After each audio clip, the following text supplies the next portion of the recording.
Assalamualaikum warahmatullahi wabarakatuh. Waalaikumsalam warahmatullahi wabarakatuh. Bismillahirrahmanirrahim. Alhamdulillahirabbil alamin. Wa bihi nasta'inu 'ala umuri dunya wad din. Wassalatu wassalamu 'ala asyrafil anbiya'i wal mursalin wa 'ala alihi wa sahbihi ajma'in. Asyhadu an la ilaha illallah wahdahu la syarika lah wa asyhadu anna Muhammadan 'abduhu wa rasuluhu alladzi la nabiyya ba'dahu. Allahumma shalli 'ala sayyidina Muhammad wa 'ala ali sayyidina Muhammad. Amma ba'du fa ya ibadallah, usikum wa nafsi bi taqwallah faqad faza muttaqun. Alhamdulillah, segala puji marilah kita panjatkan kehadirat Allah Subhanahu wa taala yang senantiasa mencurahkan rahmat dan nikmat-Nya kepada kita. Tidak lupa salawat dan salam semoga tetap terlimpah curahkan kepada Nabi alam Nabi besar Muhammad sallallahu alaihi wasallam. Tidak lupa kepada seluruh keluarganya, para sahabatnya, kepada para pengikutnya ila yaumil qiyamah. Amin ya Allah ya Rabbal. Hadirin rahimakumullah, alhamdulillah di malam Jumat ini kita masuk ke malam yang ketiga. Betul ya? Di tanggal 3 Zulhijjah. Alhamdulillah kita sudah masuk ke dalam bulan yang penuh dengan kemuliaan dari Allah dan dimuliakan oleh Allah. Daripada bulan yang Allah sebut di dalam Al-Quran dengan inna indata arba'atul huruf. Sesungguhnya Allah menciptakan 12 bulan. Dari 12 bulan ini ada 4 bulan yang disebut dengan bulan haram. Nah, ada bulan haram. Bulan haram itu ada 4. Yang pertama, yang 3 berdampingan, yang 1 terpisah. Yang terpisah adalah bulan terpisah. Yang terpisah. Yang terpisah bulan haram. Rajab. Yang 3 berdampingan, Dzulqa'dah, Dzulhijjah, Muharram. Yang 3 berdampingan, yang 1 terpisah, yakni bulan Rajab. Ini yang disebut dengan bulan haram. Kenapa disebut bulan haram? Karena di situ penuh dengan kemuliaan dari Allah dan dimuliakan oleh Allah. Jadi bahasa Sunda nama Dzulqa'dah itu salah benar nama. Sesungguhnya yang dimuliakan juga ada bulan Syawal. Syawal, Dzulhijjah, sebagian Syawal, Dzulhijjah, Muharram. Nah, Dzulqa'dah tidak termasuk. Tidak termasuk, akan tetapi karena posisi Dzulqa'dah itu dihapit oleh 2 bulan yang mulia, yakni bulan Syawal dan bulan Dzulhijjah, maka di tanah Jawa bulan Dzulqa'dah suka diistilahkan dengan kata lain bulan Habib. Kenapa disebut bulan Habib? Karena bulan Habib itu bulan tadinya tidak mulia, tidak diistimewakan Allah karena terhabib oleh 2 bulan yang mulia, maka menjadi mulia. Itu kabawa mulia, entah penggunaan yang mulia, sing deukeut we jeung jalmi-jalmi nu mulia. Ketika kita ingin menjadi orang yang hebat, maka sering berdampingan dengan orang yang hebat. Ada istilah mengatakan ketika kita ingin menjadi orang besar, maka bergurulah dan dekatlah dengan orang-orang besar. Maka kita akan terbawa menjadi orang besar. Itu lain lu yang besar. Ketika kita berdekatan dengan orang-orang yang mulia, maka akan terbawa diri kita menjadi orang yang mulia. Apalagi dengan orang-orang yang dimuliakan oleh Allah. Orang-orang yang memang punya keistimewaan di hadapan Allah. Karena sedikit demi sedikit ketika kita dekat dan ketika kita selalu berdampingan dengan orang-orang yang seperti ini, sedikit demi sedikit akhlak kita akan berubah karena ini ikut mencontoh, ya, diajarkan, dipraktekkan, dibawa sedikit demi sedikit. Kita akan menjadi orang yang itu hukum adat gitu ya, yang sudah tidak bisa dipungkiri. Ya kita tidak bisa baca. Ya, contohnya kita tidak bisa ngaji, akan tetapi ketika kita bergaul dan sehari-hari kita berada dengan orang yang ahli ngaji, maka akan menjadi ahli ngaji. Walaupun guru mah terbaik menjadi santri oke, tapi atuh cing bau santri. Ulah jadi santri mau, tidak jadi ustaz juga bau ustaz. Ulah jadi ustaz bau. Jadi bau ustaz tuh dalam keseharian pasti gak ustaz lah gitu. Kamu mah terboga kan siga. Alhamdulillah kita masuk ke dalam bulan hari ketiga ya. Betul ya? Betul, Ustaz. 3 ya? Hari ketiga. Jadi sudah 2 hari saum ya, insyaallah. 2 hari ini udah saum. Insyaallah Kamis. Kamis aja Pak. Saum Kamis. Saum Kamis insyaallah gitu. Karena sebenarnya saum Dzulhijjah itu dari tanggal 1. Ya, tanggal 1, 2 sampai tanggal 9.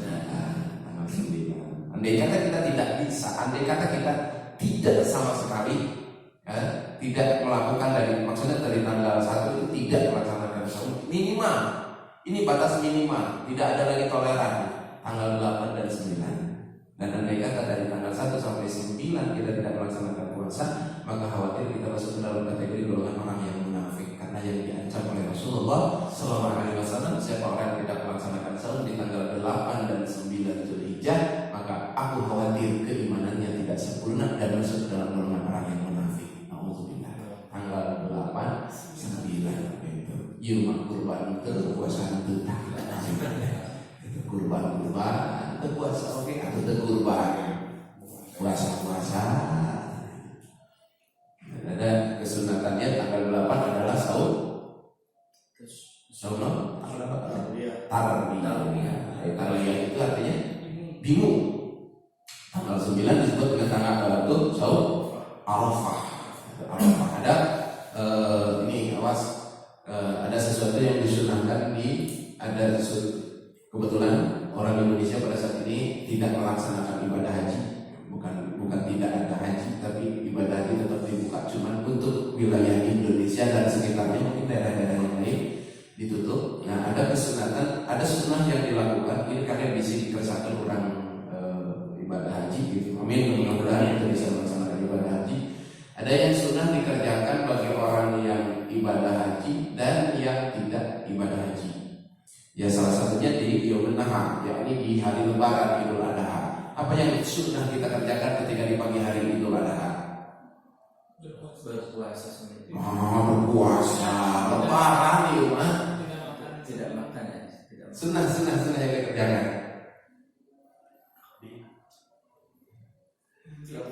Sholat, silaturahmi, Idul Adha, salat Idul Adha hari itu kumaha itu. Kemana-mana kita jawab-jawab deh, kita jawab. Tas emot tabriani. Jadi setelah ketika pagi hari di Yaumun Nahar, Yaumun Nahar itu Lebaran Idul Adha, Idul Adha, itu sunnah melaksanakan sholat Id. Bagi yang tidak melaksanakan manasikul haji, intinya yang tidak melaksanakan ibadah haji, sholat Idnya sunnah muakkad dikerjakan secara berjamaah. Ya, sunnah muakkad dikerjakan secara berjamaah. Adapun yang sedang melaksanakan ibadah haji tidak sunnah dikerjakan secara berjamaah, tapi sholatnya mah sunnah. Jadi sunnah dikerjakan masing-masing. Di beres mabit timina pagi-pagi nenek kalau ketua rombongan Pak aja terdengaran yang sholat Idul Adha gitu. Atau nggak kalau rombongan sholat Idul Adha berjamaah ya. Tidak. Jadi tidak ada sunnah melaksanakan sholat Idnya secara berjamaah. Jadi begitu beres wukuf terus mabit di Mina. Nah, pagi-paginya misalkan meluncur ke Musdalifah atau kemana saja, ada hal-hal yang memang kewajiban haji yang memang harus dikerjakan. Nah, ketika meluncur di situ biasanya orang-orang itu posisinya pagi hari di hari raya. Nah, maka situ nanti banyak orang yang berhenti dulu di situ, mobil itu saromat di yang pinggir jalan, di tol masing-masing tidak ada yang berjamaah. Bisi orang kayak merah jeung aja berjamaah. Oh itu mah tidak sunnah, sudah tidak berjamaah melaksanakan di sini karena tidak sunnah dilaksanakan secara berjamaahnya. Salatnya sunnah, tapi berjamaahnya yang tidak sunnah. Jadi salatnya dilaksanakan secara masing-masing. Itu yang dikerjakan sunnah dikerjakan di Idul Adha. Ini Masya Allah Idul Adha sebentar lagi, hari raya yang penuh dengan kemuliaan. Dan ini Idul Adha, takbirnya itu ciri daripada kemuliaannya kan dari sisi takbir sudah kita ini kan tidak dibahas. Jadi takbirnya itu dari tanggal udah belum? Takbir Idul Adha itu startnya itu beda dengan Idul Fitri. Kalau Idul Fitri start takbirnya itu dari mulai terbenam matahari sampai khotib naik mimbar. Ya, sunnahnya takbir Idul Fitri itu dari mulai terbenam matahari, yakni buka terakhir di bulan Ramadan sampai khotib naik mimbar. Adapun Idul Adha itu takbirnya mulai terbit fajar di tanggal 9. Mulai takbirnya itu jadi kalau sekarang insya Allah hari Jumat itu subuh Kamis sudah takbir, sudah sunnah memperbanyak takbir. Sampai kapan? Sampai asar hari Tasyrik tanggal 13. Jadi panjang 9, 10, 11, 12, 13 5 hari. 5 hari. Itu sunnah takbirnya, sehingga biasanya setelah sholat Jumat yang sunnah untuk berjamaah, maksudnya yang rame-rame full itu dari terbit fajar sampai khatib naik mimbar. Dari mulai terbit fajar sampai khatib naik mimbar. Selepas khatib naik mimbar itu sunnah minimal kita membacanya selepas sholat. Minimal 3 kali selepas sholat, mau sholat sunnah maupun sholat wajib. Selepas sholat apa saja, pokoknya selepas sholat apa saja kita melaksanakan sholat rawatib qobliyah, baca akhirnya takbir. Dan selepas sholat fardu, sebelum kita masuk ke awal wiridan, misalkan wirid yang kita baca baik yang sifatnya berjamaah atau yang masing-masing, itu sebelumnya disunahkan membaca takbir dulu 3 kali. Angke di sini jadi imam terus sampai asar hari tanggal 13. Jadi begitu malam maghribnya itu sudah tidak sunnah. Kita terjemahkan hari aja Ustaz. Hari Jumat, hari Kamis, Jumat, Sabtu, Ahad, Senin asar sudah beres. Jadi asar. Senin maupun Selasa maghribnya sudah tidak. Salat maghrib di Senin maupun Selasa ya.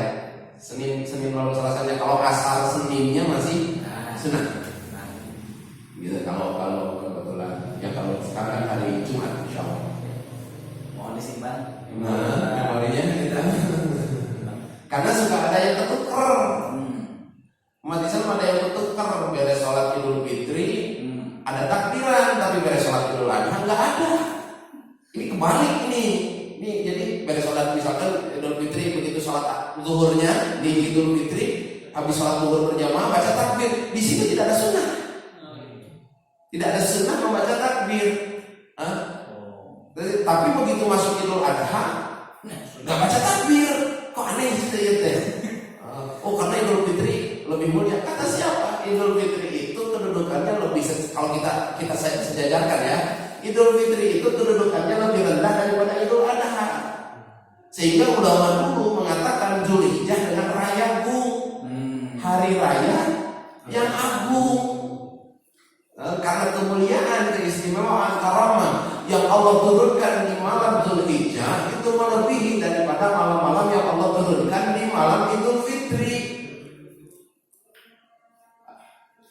Bukankah di malam Idul Fitri Rasulullah mengatakan Allah akan ampuni seluruh dosanya. Hayumin waladatuhu ummuhu, seperti bayi yang baru lahir. Nah, bagi siapa itu? Apakah bagi umumnya umat Islam? Tidak. Hanya sebagian umat Islam yang bisa menggapai hayumin waladatuhu ummuhu, yang bersih dan Allah bersihkan dosanya, seperti bayi yang baru lahir. Hanya sebagian. Salah satunya siapa? Salah satunya mereka-mereka yang dihidupkan malam-malam di Ramadan. Nah, begitu Ramadan hari-hari tarawih mereka baca Quran, puasa dan apakah akan mendapatkan ampunan di malam Idul Fitri? Tidak. Dan begitu beres malam Idul Fitri, apakah Allah akan mengampuni juga dosa-dosa yang di hari Idul Fitrinya? Tidak. Berbeda dengan Idul Adha. Berbeda dengan Idul Adha. Ada kurban, ada udhiyah. Bagi yang sudah kita bahas, bagi siapa yang melaksanakan udhiyah di situ, masya Allah, ampunan, rahmat, maghfirah yang Allah turunkan itu melebihi daripada yang Allah turunkan di Idul Fitri. Cuman yang paling kita tunggu daripada Idul Adha mending Idul Fitri. Kenapa? Karena di Idul Fitri ada THR. Kalau di Idul Adha non THR, malah keuntungan luar Idul Adha. Nah ini, sehingga ada orang yang mengatakan lagi, Idul Adha hari raya haji, orang yang sudah haji. Bukan, justru bagi kita. Nah, dan di situ juga di Idul Adha ada ibadah haji, ada kurban, ada sahur, masya Allah. Maka sebagian daripada ulama siapkanlah rumah kita 10 hari awal di bulan Dzulhijjah untuk menggapai rahmat yang Allah akan turunkan di malam-malam pertama di bulan Dzulhijjah. Dengan cara apa? Hidupkan rumah kita dengan amal-amal saleh. Siapkan. Jadi mempersiapkan itu menyambutnya bukan berarti perlu dicek, kan gitu kan? Kalau dihias kan, tapi sambut dengan berbagai macam warna ibadah di rumah kita. Bahkan dianjurkan melaksanakan saum di situ, perbanyak membaca sholawat, perbanyak membaca Al-Quran, tilawah dan lain sebagainya. Itu cara kita menyambut daripada Idul Adha. Insyaallah, terus Idul Adha-nya. Kan kita teh ya hari-hari Idul Adha. Tidak terlalu antusias, kupat kayak pakai hari-hari. Cara penyambutannya, kenapa kita menyambutnya seperti itu ya? Karena tadi kita lebih gembira di hari di malaman Idul Fitri. Ya, di situ ada mudik, di situ ada silaturahmi. Kita mau mengapa kalau Idul Adha, Idul Fitri, silaturahmi itu hanya toh digencarkan di Idul Fitri, padahal Idul Adha itu sama. Sebelum ada perbedaan, kalau Idul Adha sunnah makannya selepas sholat. Kalau Idul Fitri makannya sunnahnya sebelum. Nah kalau di kita mah sesudah. Ya, Idul Fitri kapan ini sesudah langsung makan kupat itu namanya. Ya kan sesudah ya tidak apa-apa, itu mah beda lagi. Tapi dari rumah nama masih makan dulu lah. Makan begitu makanan datang ke dia makan aliran ada harian. Di sunnahnya kalau Idul Adha makan. Kenapa? Karena selepas sholat tenaga kita akan dipakai untuk melaksanakan penyembelihan kurban.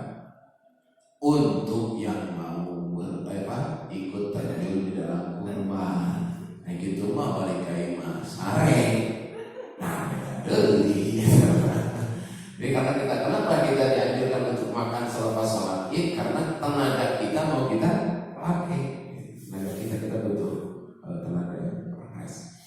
Ayo kita memuliakan malam-malam ini di 10 hari awal dari Idul Adha ini. Apalagi sekarang, tapi nggak tahu ini kalau hari Jumat kan Haji Akbar ya. Haji Akbar, cuman Allah kalau di Mekah apakah masuknya ke Haji Akbar atau tidak? Allah. Itu kalau Haji Akbar itu Masya Allah pengeluaran pemerintahan, karena setiap pegawai THR-nya 10 kali lipat dari gaji kalau Haji Akbar. untuk karena keuangan lagi kurang suka ya itu hak pemerintahannya ya, kemudian digeser ke jadi Sabtu atau Kamis gitu biar tidak masuk ke dalam kategori haji akbar itu bukti malam Jumat gitu. Jadi takbir hari itu. Dan awas ini kita hari Jumat ada sholat Id dan ada sholat Jumat. Ini banyak sekali sekarang bermuncul lagi itu dasar kudu dibahas itu ya. Sholat Jumat jadi skala sholat Id aneh gitu. Saya mah kan di dalam hadisnya tidak salah, Anda yang baca yang salah itu. Hadisnya tidak salah ketika sholat Jumat karena apa? Rasulullah SAW pada saat itu kedatangan tamu di Idul Fitri yang kebetulan Idul Fitri pada saat itu bertepatan dengan hari Jumat. Kedatangan tamu sebagian sahabatnya yang posisi rumahnya jauh dengan kota Madinah di Ashabul Furudnya. Jadi kurang lebih ada 10 sahabat ini yang ingin ikut sholat Id bersama Rasulullah. Karena kondisi jalannya ke rumahnya jauh, otomatis dia berangkat dari rumahnya itu jam 12 malam. Kurang lebih jam 12 malam. Ini yang 10 sahabat ini menuju ke Madinah untuk bisa melaksanakan sholat Id berjamaah dengan Rasulullah SAW. Nah, kira-kira beres sholat Id, selepas itu, nah ini yang 10 orang ini sahabat mau pulang lagi ke tempatnya karena sudah beres di situ. Ya kalau kita jam ini diperkirakan kurang lebih jam 9. Maka yang di jam 9 ini dia sudah bisa memperkirakan. Kita jangan seperti zaman sekarang gitu. Kita ke Jakarta di mana-mana rest area ada masjidnya. Nah, kalau di zaman Rasul seperti itu padang pasir. Nah, terus ini yang 10 bertanya kepada Rasulullah SAW, ya Rasulullah, kami mau pulang. Tapi dipastikan kami tidak bisa malah tidak menemukan ya karena pada saat itu yang sholat Jumat masih sangat minim ya. Dipastikan kami tidak menemukan sholat Jumat. Bagaimana dengan sholat Jumat saya? Maka Rasul mengatakan alaikum sunnah. Maka bagi kalian sholat Jumat sunnah. Bagi kalian sholat Jumat itu sunnah. Ini yang harus kita kaji adalah kata kumnya. Rasul pada saat itu berada di depan para sahabat, yang mana meskipun kata kumnya ini kata jamak, tapi Rasul hanya menisbatkan yang 10 orang ini, bukan keseluruhan. Jadi bukan seluruh sahabat yang sholat Jumatnya sunnah, tapi yang sunnah ini yang 10 orang ini. Kenapa?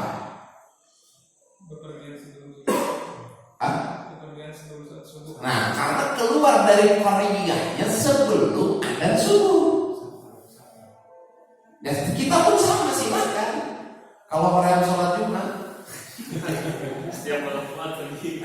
Yang penting keluar dari Koreanya. Korea itu saya pernah bertanya kepada beberapa guru beda pendapat. Ada yang mengatakan yang disebut satu Korea itu satu RW.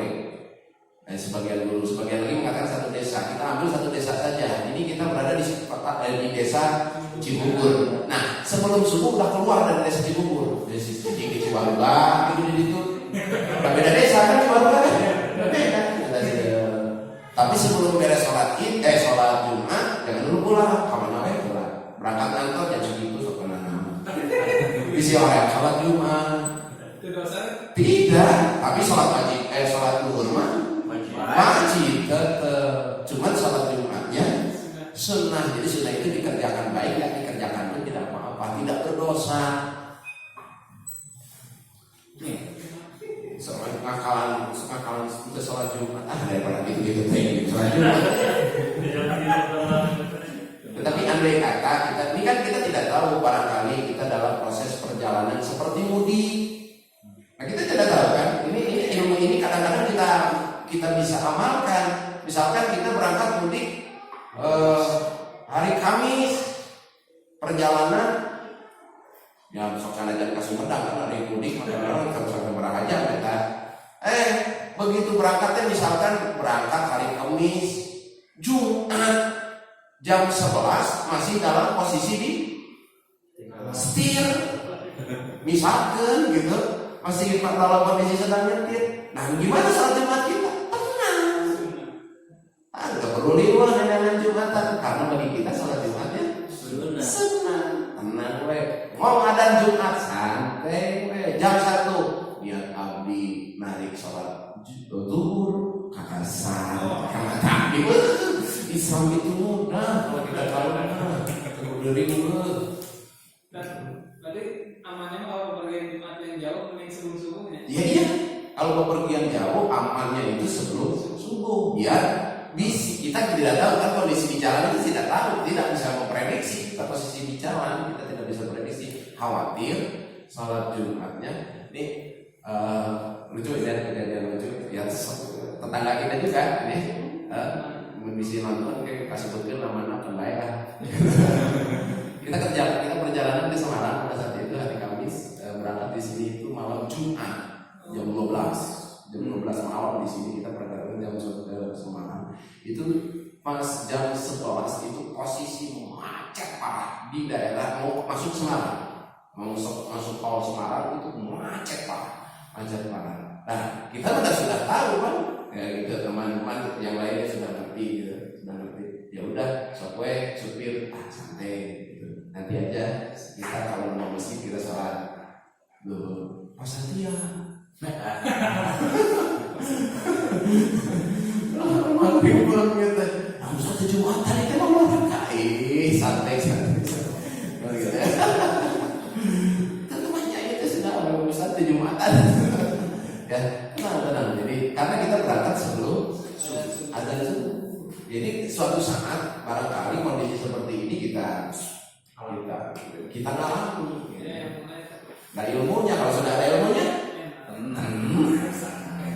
tidak jadi dulu pun sholat Jumat beribu di perjalanan berangkat sholat Jumat kayak ke Jumatan yang ukur opatan. Karena di dalam hadisnya pun boleh sholat Jumatan 4 orang. Nih, mohon maaf nih, sholat Jumat boleh dilaksanakan 4 orang andai kata di tempat itu tidak ada lagi orang. Dengan opat-opatan itu pun selepas sholat Jumat wajib sholat zuhur lagi. Boleh melaksanakan sholat Jumat opatan hari liburan, tidak bisa sholat Jumat opatan. Jadi Jumat itu syarat mutlaknya 40. Boleh nggak 4? Boleh, andai kata memang tidak ada sama sekali 40 orang di situ. Baru boleh 4. Nggak ada 40 orang, adanya berapa? Adanya 3 orang, ya udah biarin Jumatan. 3 nggak apa-apa, Jumatan aja. Tapi selepas Jumat, nah jadi salat Jumatnya hanya mengkifarati kewajiban kita dalam sisi melaksanakan Jumatnya saja. Ya di mall Jumatan. Jadi kan salah satu salat Jumat itu salah satunya adalah mukimin, mustautin. Ini yang harus kita perhatikan. Yang wajib melaksanakan salat yang masuk hitungan 40 orangnya ini baligi, mukimin, mustautin, salihin. Nah ini ya yang keempat biasa. Baligi yang sudah balik, zuhurin laki-laki, baligi yang sudah balik. 40 orang itu mustautin, punya rumah di sini meskipun kos.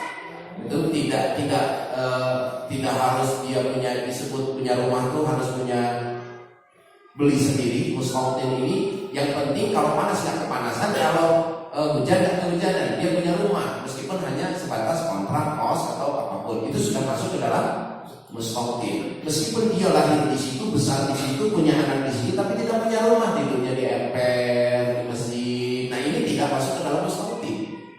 Ini tidak masuk ke dalam mustautin. Yang keempat mukimin itu sudah berada di tempat itu 4 hari 4 malam. Itu sudah mukimin. Maka di dalam Islam tidak ada istilah kata putra daerah. Karena kita pun sebenarnya putra daerah. Karena kita sudah lebih dari 4 hari 4 malam. Beda dengan negara. Kalau negara 6 bulan. Kami kalau misalkan ujung hari kita di kuliah kan orang di Bandung ya pulang ke sebentar mudik pas pulang dari ke Bandung ke kosan. Tangannya masih sama yang dulu apa ngulang lagi 4 hari itu? Ya enggak itu. Kan kita sudah mungkin di tempat ini. Walaupun udah pulang kampung dulu Pulang kampung dulu berarti itu namanya kita lagi safar ke rumah kita teh. Kita lagi safar. Kalau sudah 4 hari di rumah kita, mungkin kita di situ. Hitungannya. Nah, tapi kita domisili di mana? Kalau domisili misalkan di Bandung, ya udah mungkin lagi kalau ke Bandung maksudnya ke Mukim. Karena kita sudah Mukim di tempat di situ. Yang ke Mukimin, Mustautin, Mukimin ya, Mukimin. Yang keempat masih sore. 40 teh kudu apal syarat rukun Jumat, tahu bab najis. Nah ini yang susah. Intinya mau 40 orang itu jangan rukun. Ini yang susah sebenarnya dalam mendirikan salat Jumat. Makanya salat Jumat itu yang lebih aman sebenarnya. Andai kata yang 40 orang ini tidak ada, maka yang lebih aman salat Jumat itu menggunakan khutbahnya bahasa Arab. Itu yang lebih aman. Karena yang ketika khutbahnya menggunakan bahasa Arab, maka nih yang 40 atau yang hadir Jumatan mau ngerti mau enggak sah, mau paham mau enggak yang disampaikan oleh si khatib sah. Berbeda dengan ketika nanti ini kitab Sakinah yang terlupakan oleh kita. Di situ ada babul Jumat. Di dalam bab Jumat ketika khutbah Jumat itu ditransfer ke bahasa daerah masing-masing apa yang bahasa Indonesia terserah, maka yang 40 orang ini wajib paham terhadap apa yang disampaikan oleh seperti ini. Wajib paham bahasanya. Ketika tidak paham tidak sah. Makanya ketika kita andai kata ya, ketika kita disuruh menjadi khotib Jumat, jangan panjang-panjang. Singkat padatnya. Kita bisa lihat di sini lah. Singkat padat sudah. Ya. Ciri orang bertakwa hiji ini 2 ini 3 nih wallahu segitu. Karena ketika kita panjang bahkan di dalam khotib itu membahas corona itu sholat Jumat itu waktunya uji nyali ya. Ya saat uji nyali itu dirinya badan kondisi capek, perut kosong, mandi terkena air, duduk ada angin sepoi-sepoi. pas komat kan. Itu waktunya tuh Masya Allah, itu waktu yang sangat-sangat riskan sehingga dikhawatirkan kalau panjang-panjang justru nih, apalagi ketika kita khutbah panjang-panjang sampai ada yang tidur, berarti wudunya batal. Dia yakin nggak harus wudu lagi atau tidak? Begitu komat langsung berdiri, nyuwes sholat berarti bisa. Siapa yang bertanggung jawab? Hati karena terlalu panjang. Ini jadi khotib teh. Maka saya pernah di Bio Farma diundang jadi khotib. Ada dari pihak Bio Farma datang untuk meminta saya menjadi khotib. Saya termasuk orang ustaz, salah satu ustaz yang tidak padat jadwal khotib Jumat. Karena saya suka minta, saya Pak maksimal khutbah pertama dan kedua 15 menit. Pak di sana wajib setengah jam Pak. Kejadian ini jadi makmum saya kalau saya harus jadi khutbah dengan kewajiban khutbah panjang, saya nggak mau. Langsung saya hanya sedikit. Sehingga banyak sahabat-sahabat rekan-rekan saya suka aneh. Maknya sih antum sedikit jadwal Jumatnya lagi sedikit. Tarimaan. Andai kata mereka mau mengikuti aturan saya terima. Tapi kalau mereka tidak mau, ya sudah jangan. Tanggung jawab mereka. Jadi imam Jumat saya tahu yang tanggung jawab aturan. Kau menjadi khotib Jumat, tanggung jawabnya separaha puluh jelema itu. Masya Allah. Pak Ustaz di dalam lima, yang veteran kayaknya yang benar. Dan kami tausiah nanti di tahun 11 tausiah. Ya. Nah paling atas kan baru datang pas Jumat nanti next itu bahasa Arab dua benar jadi sebentar. Ya sampai sebenarnya memang seperti itu. Karena kita tidak ngerti kalau khotibnya pakai bahasa Jumat, pakai bahasa Arab, kita makmumnya nggak ngerti. Saya tanya balik, kalau di translate emang ngerti. Terus kalau ada yang kata di translate pakai bahasa apa, menggunakan bahasa Arab, terus kita tidak ngerti, nah yang salah siapa?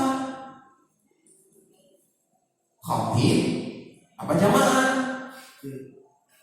Yang salah ketika khatibnya pakai bahasa Arab, terus kita sebagai jamaah nggak ngerti. Nah yang salah siapa? Jamaah. Kenapa? Dia tidak mengkaji bahasa Arab. Bukankah di dalam Islam mengkaji bahasa Arab itu fardu kifayah? Kewajiban kita yang paling awal. Nah, andai kata kita tidak ngerti karena sesuatu yang menggunakan bahasa Arab, kita tidak ngerti. Susul seperti nanti. Tadi tidak saya ngerti. Pangeran dan ayeuna mumpung di luar Jumatan, mau hari bang sholatnya tidak bisa nerangkan. Jadi hanya baca. Ini yang lebih bahaya ini gitu, begitu ada. Jadi pakai bahasa. Andai kata tidak ngerti, susul sholatnya. Tadi saya nggak ngerti. Ceramahnya pakai bahasa Arab. Saya nggak ngerti karena saya kurang paham bahasa Arab. Tolong jelasin sekarang secara singkatnya. Kata sholatnya nanti. Apa? Saya juga cuma baca. Saya nggak ngerti. Ini yang paling khawatir. Itu. Jadi Jumat bil Arabiyah, wa afdalu bil Arabiyah, sholat Jumat. Begitu juga dengan sholat. Tapi kalau sholat Id itu tidak ada kewajiban yang tadi karena sholat Id hukumnya sunnah. Itu bukan sesuatu yang wajib. Masya Allah. Gitu orangnya karena Jumat gitu ya. Karena kebetulan tadi ini lagi main lagi kasus. Padahal ini sesuatu yang udah ketahuan. Punten bahasanya bodoh nanti udah ketahuan gitu. Dari dulu udah mencuat kalau sholat Id masuk ke Jumat di hari Jumat, maka sholat Jumat jadi sunnah. Nah, andai kata ini kok bisa ya sunnah mengalahkan wajib. Kalau memang aturannya seperti itu, kenapa yang sunnah yang tidak yang harus kalah sama yang wajib? Ini sudah lama, cuman kemarin ini karena berbenturan lagi dengan sholat Id di hari Jumat, mencuati dengan bahasa sunnah kita melaksanakan sholat Jumatnya. Sunnah itu bagi siapa? Bagi siapa? Jadi sunnah itu di situ langsung mengatakan bagi 10 orang ini karena keluar dari Korea sebelum ayat subuh. Jadi itu jadi ilmu buat kita barangkali kita dalam kondisi bisa sampai kapan gitu. Tidak tiru.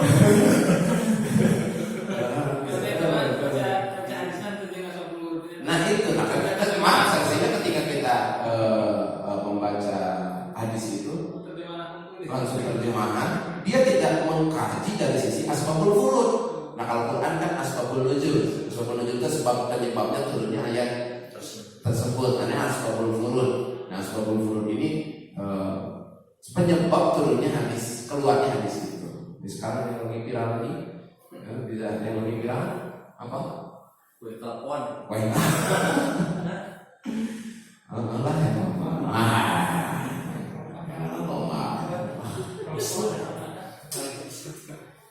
Bahasa aja yang ini enggak dari bangsa urang ngarame dina naoge. Bangsa ngarame hanana. Ini terus kayak Islam. Bahasanya kok begitu banget gitu. Jadi santai ya kita asal pernah menyinggung gitu perasaan karena makanan yang tidak Islami gitu yang masih makanan yang Islami itu. Saya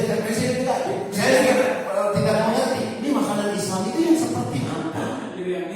Nah biryani dari mana? India ini. Bukan dari Arab. Arab itu apa? Korma dan roti. Ya Islam itu yang seperti apa gitu kan? Aneh-aneh wae ya makanan Islami. Justru maaf nih, andai kata kita mau kejar secara Islami, kue klepon itu lebih Islami. Kenapa? Bahan-bahannya tidak ada yang syubhat. Kalau kita mau kejar, ketimbang fried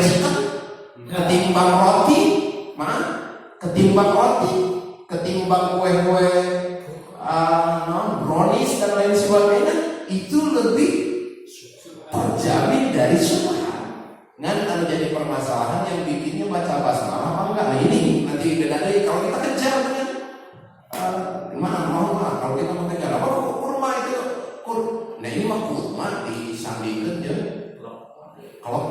sesuatu yang beda kalau kurma sandingan ada jeung buah-buahan.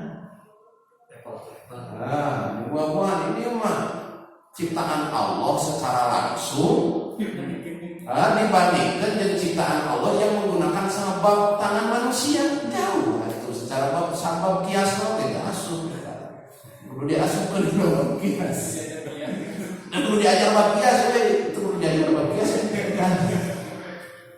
ya mohon maaf ya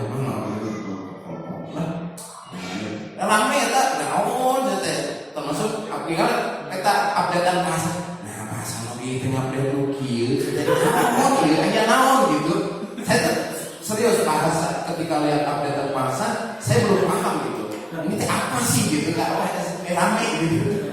Kayak ngawapri kali gitu kan, pada dia cuma sekarang bahasa nah sepatu deh model referensinya lah saya juga pasti bukan orang kita. Iya, kita tidak pernah mempermasalahkan. Aku pernah bikin lah saya bikin ini. Ini mohon maaf. Selama ini saya berguru, ada beberapa guru saya yang memang orang-orang sangat wow, sangat wow. Itu masya Allah, kewawannya itu sampai contohnya dia dulu dikasih uang, ada yang ngasih uang nih, 3 juta tahun 9 sebelum meneter 3 juta di masa itu. Wah, cuman yang ngasih bahasanya jangan share channel. Banyak diberikan channel itu tuh. Beda yang ngasih. Nah gitu bahasanya teh lumayan dia mah kalau share channel. Kamana-mana di channel. Dan iya selalu enak yang channel lagi saking api. Gak mau dia gunakan untuk ini, untuk itu karena amanat dia jangan channel semakin itu. Ya, kita kan pasti menyikapi bahasa itu hanya bukan bahasa tawadhu menggunakan kata yang rendah padahal isinya istimewa kan gitu ya tuh yang channel 7 juta mah tuh ayeuna oge ya harga channel pada saat itu berapa gitu kan tapi yang hasilnya cuma bahasanya bahasa tawadhu cuma ketika kena dengan orang-orang yang akli yang wow, nah ini yang jadi masalah. Tadi mereka yang channel amanat gitu, wani beli bala-bala, mana pak, itu saya selama itu berjalan-jalan unggal makan, unggal channel, tapi tidak mau channel. Padahal ada tukang nasi goreng, gini gitu, ada tukang makanan ini itu, tadi channel dari guru saya orang-orang yang seperti ini yang waraknya sampai ke situ beliau bukan menganggap itu sesuatu yang guyon.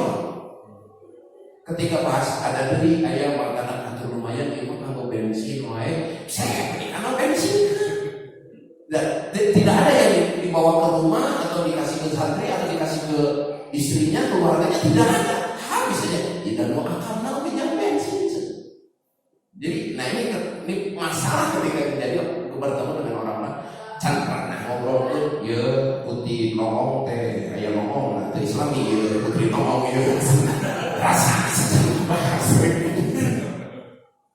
tidak Islami ya putri ayam putri nongong lebih tidak Islami loh, putri dimakan oleh laki-laki, ayo, dan mahram kan? Ya. Jadi insya Allah teman yang ingin memperkeruh suasana saja lah ini memang bila banyak orang yang bertanya ini apa sih ini mah sesuatu yang tidak butuh diviralkan tidak butuh sesuatu yang cuma yang itu nanti bisa di Indonesia dan siap siap terkait hari Jumat kan terus di Ustaz Abed hadis. Nice. Kalau 5 jam sebelum hari Jumat, 5 jam sebelum Jumatan seperti berkurban sapi yang diberikan. Karena 5 jam kan lebih kan kita kenapa biasa? Ya memang seperti itu. Jadi intinya begini. Ini bagi para fakir juga yang hadir. Kalau kita jadi khatib, mau itu khatib Jumat atau khatib sholat Id, diusahakan datang ke tempat itu harus pangujungna selepas orang lain jamaah masuk ke masjid. Jadi kalau kita masuk ke masjidnya diusahakan pas adzan. Karena di dalam hadis Rasulullah SAW, ketika sholat hari Jumat datang, maka Allah memerintahkan seluruh malaikat berada di pintu-pintu jami. Jami itu maksudnya tempat berkumpul, cuma di kita jadi istilah masjid jami. Jami tempat berkumpulnya orang muslim untuk melaksanakan sholat Jumat. Nah, apa yang Allah tugaskan kepada malaikat tersebut? Malaikat itu yang berkumpul di pintu-pintu masjid diberikan tugas untuk mencatat, mengabsen orang-orang yang datang, yang akan mendapatkan rahmat, maghfirah dan kemuliaan yang Allah turunkan di hari itu. Sampai kapan menulisnya? Sampai si khatib masuk ke masjid. Ketika si khatib sudah masuk ke masjid, maka seluruh malaikat itu Rasul mengatakan menyimpan suhuf wal-qalam, menyimpan pena dan kertasnya, dan mereka berkumpul di sebelah kanan imam. Nah, ada yang mengatakan berkumpul di mimbar. Nah, jadi ada hadis yang mengatakan juga kalau jam 5 jam itu seperti kurban unta. Memang seperti Imam Ghazali itu mengatakan seperti di dalam kitab Hidayahnya.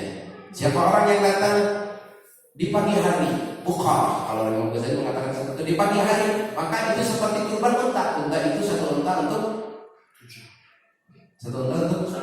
satu unta. Kalau sapi kan untuk 7 nih. Kalau unta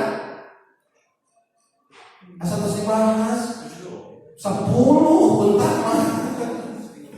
Satu unta untuk 10. Kalau satu sapi untuk 7. Kalau satu kambing ada satu orang. Jadi unta untuk 10, sapi untuk maksimal.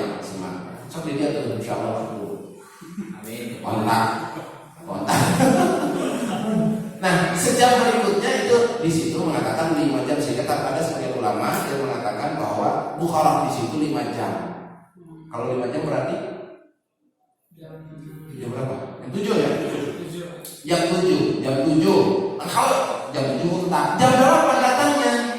Turun grade-nya sapi. Jam 9 datangnya, turun grade-nya kambing. Misalnya datang jam berapa? Ya. Ini di jam berapa ini? Jam 9, grade-nya sudah ke kambing. Jam 10 ayam. Jam 11 telur.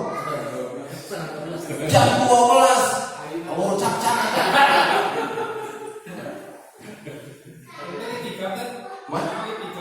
Iya, datang ke masjidnya.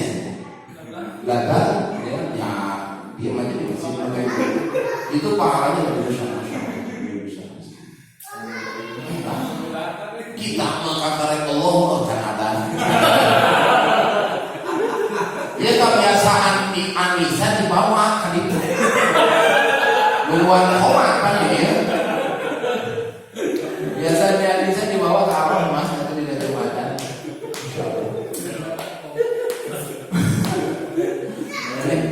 Ini ya sebenarnya makanya khutbah itu Rasulullah di dalam hadis dikatakan Rasulullah SAW wa yutilu salah wa yaksuruh khutbah jumu'iyah. Rasul itu memendekkan khutbah, memanjangkan salat. Kenapa? Karena ini kalau khutbah panjang-panjang ini udah nunggu dari tadi. Nah sahabat itu, dia beda dengan sahabat. Ini sahabat ketika mendengar Rasul mengatakan seperti itu, beliau itu merasa datang Jumat jam 7 itu wajib. Ini imannya sahabat itu seperti ini. Ketika mendengar katakan Rasul ini yang lebih baik berarti jam 7, beliau itu datang jam 7 itu seolah-olah wajib. Ya udah, itu mah padilah. Tapi padilahnya yang penting ya kita mau daripada saja, yang penting Jumatan. Ada di surga yang jika surga ada sahabat gerak. Begitu membuat sahabat, masya Allah. Ini sahabat seperti itu. Jadi sahabat itu sebelum Jumatan itu sudah standby di masjid. Kita mah kadang-kadang pokok di Jumatan. Dan segitu ada. Jadi Jumatan jam 11 nogir bisa ada. Nah, jam 11 tahu ya jam 11. Ya karena kita tertutup dengan kerja. Sehingga di dalam sebenarnya kalau jam Jumat itu yang tidak kerja itu kerja di Jumat itu tidak Islami. Yang Islami itu libur di hari Jumat. Karena yang nomor Islami ya kan nanti kan. Jadi yang kerja di hari Jumat itu tidak Islami. Insyaallah. Begitu teman-teman. Ya kan kita tidak perlu mempersalahkan itunya. Intinya yang penting kita tidak sampai bolong dalam melaksanakan Jumatan. 3 kali Jumatan berturut-turut dengan malas. Jadi malas nih. Ada kayak apa namanya tuh elaknya karena malas, itu karena malas, maka itu masuk dalam kategori golongan orang yang kafir. 3 Jumat berturut-turut. Masyaallah. Sekian ada dikasih komen. Siap. Mengenai memotong kuku dan bulu yang berkurban barangkali. Bagi yang berkurban itu tidak dianjurkan tumpak tutut kurang gelut. Tidak dianjurkan dari tanggal 1 Zulhijjah memotong, mencukur, mengurut, mencabut apapun bulu atau kuku yang ada di yang nempel gitu. Kapan kita nanti selepas kurban? Selepas kurban baru kita. Kenapa? Karena segala sesuatu yang ada di dalam di anggota badan kita itu akan si hewan terkurban tersebut akan menjadi saksi terhadap badan kita. Jadi kalau jadi saksi, jadi tong dipotong dengan ayeuna, kalau dipotong dengan ayeuna, kayak kuku urang mau dipotong ini kan kita nggak perlu nih. Ini kan dimintai pertanggungjawaban di hadapan Allah. Ini rambut nih kita, ini kan dimintai pertanggungjawaban di hadapan Allah.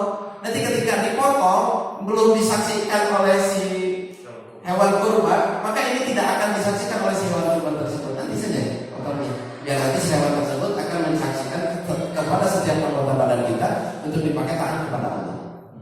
Oke, kalau makan geretan kuku, ya kurang geret, tak tetep, kurang kurut, coba cabut. Siapapun itu intinya yang melaksanakan kurban. Yang mau menyembelih kurban, nanti menyembelih motongnya selepas kurban. Ini sunnah ya, sunnah kurban itu si hewannya seperti Nabi Ismail ketika diajak oleh Nabi Ibrahim. Sunnahnya yang pertama, Nabi Ibrahim menyuruh kepada Siti Hajar kepada Siti Hajar pada saat itu untuk memandikan terlebih dahulu Nabi Sulaiman. Mandian dulu. Sesudah itu dikasih minyak, sinar becir, sinar apa? Ya indah gitulah, pakai minyak naon itu kan minyak naon itu? Disampoan gitu. Karena Nabi Ismail kena sampo. Disuruh untuk sehingga kurban itu karena mengambil riwayat daripada Nabi Ismail, maka yang diajarkan ya seperti Nabi Ismail ketika Nabi Ibrahim ketika menyuruh kesediaannya melakukan pakai baju dan ada di sebagian daerah dari kita ini tidak perlu dipermasalahkan karena kita tidak tahu niatnya. Ada hewan kurban itu kalau mau disembelih dipakai bajuan, dibungkus di baju ya seperti di daerah-daerah lain adat-adat lain itu ada yang seperti itu. Kita tidak perlu mempermasalahkan itu. Ya mungkin saja mereka mengambil daripada risalah karena Nabi Sulaiman itu pada saat itu dikasih baju yang paling baik. Nah, dari lopang paling baik itu naon? Nilai terpamah gitu ya naon Nah, jadi intinya itu hanya sebatas simbolisasi saja. Nah, keburu di perdebatan. Belum bikin tuan musyrik. Nah, khawatir kita yang musyrik. Kita yang musyrik. Karena orang ketika seseorang mengatakan bahwa perbuatan itu musyrik, maka kata musyrik itu naik dulu ke Lauhul Mahfuz, maka terus Allah turunkan di orang yang kita sebut bahwa perbuatan itu musyrik. Mereka di orang tersebut menurut Allah tidak ada kemusyrikan, maka kata musyrik itu Allah berikan kepada kita. Jadi kita sering mengatakan musyrik kepada orang lain, khawatir malah Allah menetap diri kita yang musyrik. Nah, andai kata kita tidak tahu, jangan mengatakan musyrik lah, cukup tidak tahu. Sekian mungkin ya. Dan jadi kurban itu bagi mereka yang berkurban diusahakan dari mulai sekarang jangan kurang-kurang tukang tetep bulan kurun, jangan lupa ya, bersihkan saja dulu. Cuman ya mengukut kuku itu, memanjakan kuku hukumnya halal bagi laki-laki dan perempuan. Mengukut kuku. Ya, kita misalkan ini dari tanggal 1 ya, seperti saya itu per minggu itu cepat banget ininya tumbuhnya tuh panjang, kata 10 hari itu bisa kelihatan banget itu panjangnya. Bagaimana nih misalnya orang itu seperti itu kondisinya panjang, sedangkan di dalam Islam dikatakan bahwa memanjangkan kuku itu hukumnya halal baik laki-laki maupun perempuan. Nah ini bagaimana? Itu tidak termasuk orang yang memanjangkan kuku. Karena kenapa? Karena kita bukan mau memanjangkan kuku, kita karena mau menunggu beresnya penyembelihan kurban. Mahaniat. Nah, ini nama kembali lagi kepada niat kita. Siapkanlah insyaallah. Jadi kurban sebentar lagi, sebentar lagi. Yuk, syukurin mah membaca kasadayana umat muslimin muslimat sebelum kita masuk ke dalam Idul Adha.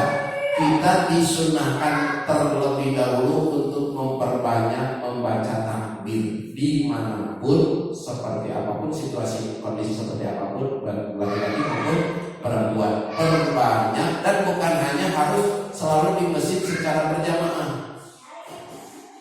Karena akhirnya ada orang tuh dia pakai kan ini permasalahan nih speaker takbiran di speaker itu menjadi gandeng. Kenapa para ulama dulu sampai memakai speaker seperti itu? Ya karena kita memperbanyak takbir kalau kemana? Namun di rumah, malam takbirannya di rumah. Apa yang kita lakukan?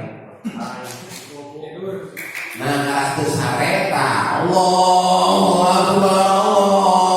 Akbar. Karena gandeng. Geus gandeng kan itu nah. Lain apa kan ini kamas gitu. Karena di malam itu kita dianjurkan untuk memperbanyak takbir. Dari rumah mau memperbanyak takbir, memperbanyaknya nonton sare dahdiran